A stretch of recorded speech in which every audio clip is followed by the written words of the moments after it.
पर्दानशीन हमारे बुजुर्ग नौजवान दोस्तों और हमारे पत्रकार बंधुओं,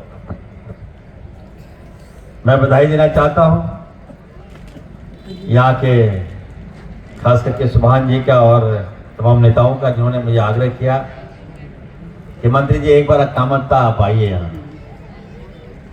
यहाँ देखिए किस हाल में हम लोग रहते हैं, किस परिस्थिति में हम लोग यहाँ रहते हैं।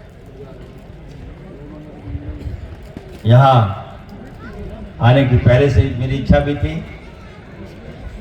लेकिन बीच में चुनाव आ गया और मैं बधाई देना चाहता हूं यहाँ की जनता को और खास करके आदिवासी समाज को, दलित समाज को और हमारे अकेले समाज को। क्या आप लोगों ने जो पूर्व के जो चुनाव हुए, अभी 2 महीने पहले जो चुनाव हुए, आपने जिस तरह से अपनी भूमिका, अपनी भागीदारी सरकार को दिया, निश्चित तौर पर आपके बदौलत ही हम लोग आज सरकार में आए हैं। मैं आपको अपनी ओर से बहुत बहुत मुबारकबाद देता हूं, बधाई देता हूं। जिस प्रकार से झारखंड को घेरने का काम किया गया था, यहाँ की जो मैंडेट है, यहाँ की जो लोग हैं, झारखंड के जो लोग हैं, उनको लगता था कि ये लोग जो है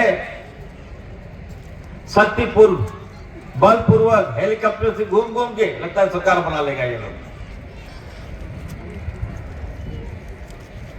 लेकिन जो सूझ और बूझ का आपने परिचय दिया,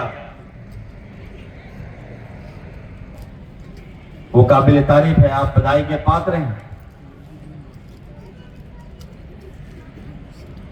आदरणीय दिसम गुरु शिबू सोरेन जी ने लड़कर राज लिया।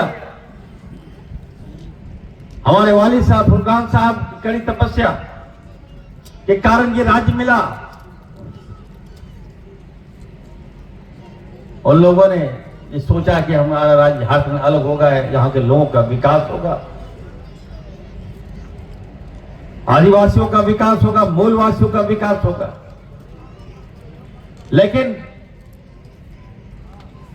18 साल जब सरकार बनी तो हमारे हाथों में सत्ता नहीं था। यहां पर हमारे किशुनदास जी हैं, मैं उनसे कहूंगा, क्षमा प्रार्थी हूं, थोड़ा सुनिएगा, इसको अलखा नहीं लीजिएगा, ये कोई मंच का पार्टी का प्रोग्राम नहीं है, लेकिन फिर भी मैं कहना चाहता हूं, जब झारखंड बना तो ऐसे लोगों के हाथों में सत्ता चला गया जिसने झारखंड को तबाह कर दिया, बर्बाद कर दिया। 3 राज्य अलग हुए, उत्तराखंड, छत्तीसगढ़, झारखंड। उत्तराखंड कहां से कहां चला गया, छत्तीसगढ़ कहां से कहां चला गया, लेकिन हमारा झारखंड एकदम, हमारे पास सब कुछ है, लोहा, कोयला, बालू, पत्थर, लेकिन हमारा अधिकार नहीं है। अभी मैं आया यहां पर और बताइए ये एनटीपीसी के कितनी हिम्मत हो गई, इतना आवाज, मैं तो डर गया। जब कार्यक्रम बगल में हो रहा है उससे पहले से मालूम है कि इरफान अंसारी आ रहा है, तो आपने हिम्मत कैसे की? कौन सा ये लगा कि बम करा दिया या क्या?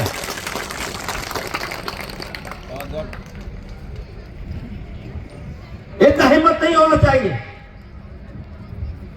बचपन में जब हम लोग देखते थे कि जो हवाई लड़ाकू प्लेन जाता है तो जो आवाज करता था, कभी कभी सुनते थे, आज तो वही आवाज हमको सुनने को मिला यहाँ पर। इस आवाज में यहाँ के लोग कैसे रहते हैं, कैसे हमारा युवा पढ़ता होगा, कैसे हमारे बच्चे पढ़ते होंगे, कैसे हमारी बच्चियां पढ़ती होगी। मैं तो कहूंगा भोक्ता साहब को, मैं तो कहूंगा किशन जी को, और मैं कहूंगा अकेला जी को, गुंजन जी को, मैं कहूंगा कि कम से कम इस एनटीपीसी पर अपना दबाव बनाइए, और नहीं सकेगा तो बताइए इरफान अंसारी को, मैं इसको देख लूंगा। मैं कहना चाहता हूं आप सबको, ये तरीका ठीक नहीं है। जमीन आपका, कोयला आपका, कितना अधिकार दिया एनटीपीसी, मैं जानना चाहता हूं आपको। कितनी नौकरी दिया आपने, मैं आपको जानना चाहता हूं। कितने स्थानीय बच्चों को आपने नौकरी दिया, कितने हमारे बच्चियों को आपने नौकरी दिया, मैं जानना चाहता हूं। मैं तो आज शहादत दिवस पे आया हूं, फिर मैं आऊंगा यहाँ पर। बहन की किसी को कहना चाहता हूं, वही फालतू यहां नहीं चलेगी। अगर आप हमारा कोयला ले रहे हो, जमीन ले रहे हो, तो आपको 60% अधिकार यहाँ के स्थानीय लोगों को देना होगा। मैं विदेश से पढ़कर आया हूं, जहां मैं पढ़ता था जनक सिटी, वो कोयला नगरी का सिटी था। सरकार ने वहां ऐसी पॉलिसी बनाई है कि अगर आप हमारा कोयला ले जाओगे तो 60% जो है वो भागीदारी स्थानीय लोगों को देना होगा। लेकिन यहां तो कुछ है ही नहीं। मैं देख रहा हूं यहां हमारे लोगों को अगर हक मांगने जाइएगा तो मरवा देता है, केस में फंसा देता है, हमारे बच्चे जेल चले जाते हैं।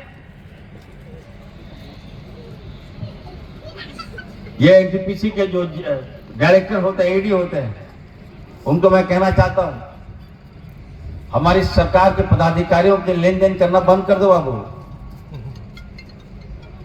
पदाधिकारी से मिलकर हमारे लोगों को शोषण करते हो। ताकत मत दिखाना कि उसे इसकी ताकत में, हमारे लोगों की ताकत में इरफान अंसारी भी जुड़ जाए। याद रखिए, आप लोग हक मांगिए, कोई आपका बाल बाका नहीं कर सकता। मैं कहना चाहता हूं, हेमंत सोरेन जी की सरकार है यहाँ पर। इरफान अंसारी आपका भाई, आपका यहाँ मंत्री है, याद रखिएगा। मैं केवल स्वास्थ्य मंत्री नहीं हूं, याद रखिएगा, खाद्य आपूर्ति मंत्री नहीं हूं। मैं आपका मजबूत योद्धा हूं, आपके साथ कदम से कदम मिलाने वाला इरफान अंसारी है। बहुत हो गया जुल्म आप लोग के साथ, अब हिसाब होगा। आपके हक जो है, जो छीना गया है, बंदूक के नोक पर, केस के नोक पर, उसका भी हम हिसाब लेंगे। हम सारा आंकड़ा मंगा रहे हैं। आप सबसे हम यही कहेंगे, कैसे रहते हैं आप लोग। अभी हमारे भोक्ता साहब ने बताया कि ये क्या कहते हैं, एक क्या नाम है इसका, चिमनी। एक चिमनी में इतना आवाज, और जब 3 चिमनी चालू हो जाता होगा तो क्या हाल होता होगा आप लोग का। हमारा आदिवासी, हमारा दलित, हमारा मुस्लिम, यहाँ आप मालिक हो। यहाँ पर आप लोग जाइएगा, मैनेजमेंट से बात कीजिए कि चिमनी चलाइए, लेकिन साउंडलेस चिमनी लगाइए, नहीं तो हम बंद कर देंगे तल तक खाने से। ऐसा नहीं होता है, इतना पॉल्यूशन है आप लोग पर।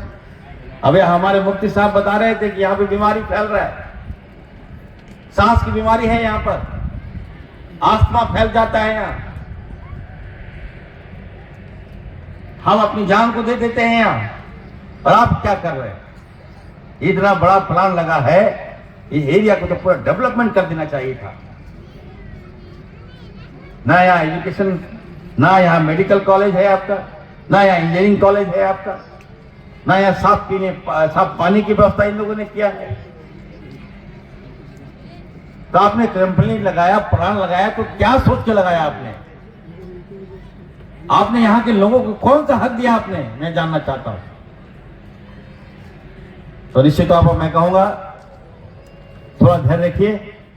और मैं अपने आवाम से कहना चाहता हूं, ये एकदम आप लोग संयम रहिएगा। कहीं कोई दिक्कत हो, प्रॉब्लम हो, समस्या हो, तो आप लोग इरफान अंसारी को याद कीजिएगा, मैं आपका काम करूंगा। आदिवासियों के बाद सबसे बड़ी आबादी आपकी है, आपको सर झुकाना नहीं है। हमारा सर एक ही बात, एक ही जगह झुकता है, ठीक है। किसी के ईडी और क्या नाम है इसका, प्लान के सामने सर मत झुकाइएगा। आप लोग शांत से रहिए, सीना चौड़ा करके रखिए और अपना सर नहीं झुकाइए। मैं आपके साथ हूं, मैं आपको लेके चलूंगा। हर आपकी जो जरूरत है मैं वो पूरा करने का काम करूंगा। अभी बता रहे थे, गुंजन जी बता रहे थे हमें कि हॉस्पिटल नहीं है यहाँ पर। हमारे माननीय मुख्यमंत्री आदरणीय हेमंत सोरेन जी, हम लोग एक साथ रहते थे, हमारे भोक्ता जी भी हैं, हम लोग एक साथ घूमते थे। तो मैंने हमारे मुख्यमंत्री आदरणीय हेमंत सोरेन जी की एक ही चिंता रहती है कि आपका विकास कैसे हो, यहाँ के लोगों का विकास कैसे हो। 18 साल तो इन लोगों ने शोषण दोहन कर लिया, लूट लिया। मुख्यमंत्री जी लगे हुए हैं, हम लोग भी लगे हुए हैं। हम लोग बेस्ट एफर्ट देंगे और आज को जो बदनामी का मार है उससे हम लोग मुक्ति दिलाने का काम करेंगे। स्वास्थ्य के क्षेत्र में हम बहुत सा काम करने जा रहे हैं। बहुत बदलाव हम आपको आने वाले दिनों में देखने को मिलेगा। हम राज्य की जनता को जिस तरह से हमारी सरकार ने भोजन का अधिकार दिया, भोजन की गारंटी दिया, मैं स्वास्थ्य भी मंत्री हूं और भोजन का भी मंत्री हूं, तो हमारी सरकार ने आपको भोजन की गारंटी दी है, तो इरफान और सारी झारखंड के एक एक जनता को स्वास्थ्य की गारंटी देगा, ये मैं लेके चल रहा हूं। तो निश्चित तौर पर बहुत सा काम करना है। मैं यहाँ पे आया, बहुत अच्छा लगा और यहाँ के लोग हमारे पास आ गए, रात में जामतौड़ा चले आए, वैसे रात में ही हम लोग 3 बजे भोर में आ गए आपसे मिलने के लिए। आपको यहाँ हर हाल में आना होगा, तो मैंने आपकी दावत को कबूल किया और मैं यहाँ आया हूँ। मैं फिर से मैं कहूँगा कि यहाँ आके लग रहा था कि बहुत अच्छा जगह है, 3 टावर देखने को मिल रहा था, लेकिन जब आवाज सुनाई दिया तो हम तो दहशत में आ गए। किस दहशत में आप लोग रहते हैं, इसलिए हम हैं। मैं ये एनटीपीसी के जो चेयरमैन हैं, मैं उनसे मिलूंगा, मैं बात करूंगा। मैं कहूंगा कि सबसे पहले आपने यहाँ के लोगों के लिए क्या कौन कौन सा हक दिया है। केवल नेताओं को और पुलिस विभाग के पदाधिकारियों को खुश मत करो, जान माल स्वास्थ्य के साथ खिलवाड़ करोगे तो क्या ऐसे कई एनटीपीसी आए चले जाएंगे। सबका ख्याल रखिए, सबको लेके चलिए और फिर से इतना अच्छा कार्यक्रम, शहादत की धरती है ये, एकदम अच्छा रहिए। आप लोग एक रहिए और नेक रहिए। बहुत बहुत धन्यवाद।